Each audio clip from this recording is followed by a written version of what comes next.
It would take a heart of stone not to be amused by Emmanuel Macron's current predicament. The French president is trying to position himself as the leader of Europe. But at the same time, the streets of the major cities in France are, quite literally, ablaze. France's public services are crippled by the biggest strike in decades. The reason is the massive unpopularity of Macron's proposed reforms to public sector pensions.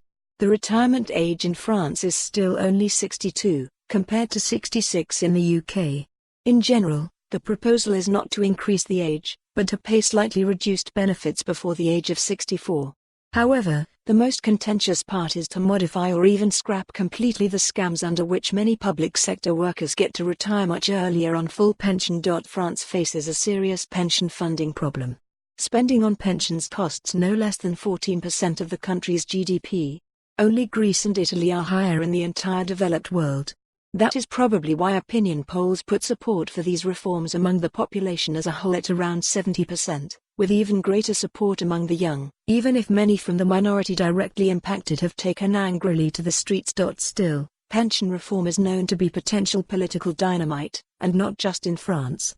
Raising the pension age for women has become an issue in the current general election. Here.The Women Against State Pension Inequality (WASPI) campaign argues that when the retirement age was raised for UK women in a series of reforms, the 3.8 meters affected women, born in the 1950s, did not have enough time to adjust. Despite the fact that this is not mentioned in Labour's manifesto, John McDonnell has pledged to compensate these women. The cost is a mere £58 billion, around 3% of GDP, almost all of which would need to be borrowed. As it happens, considered purely in isolation, a reasonable case can be made for increasing the general level of the basic state pension in the UK.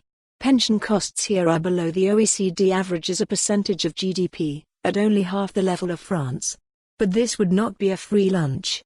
Other aspects of public spending would have to be correspondingly reduced. The myth persists that people are investing in a funded scheme with their taxes.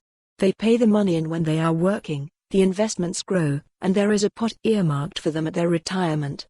In reality, the cost of paying an individual's pension falls entirely on those who are working during his or her retirement. For anyone in work, the government's promise of a pension in the future is rather like a slightly dodgy IOU. The amount you will end up getting depends upon how fast the economy grows over the coming decades, how long people live, and ultimately on the generosity of those in employment when you retire.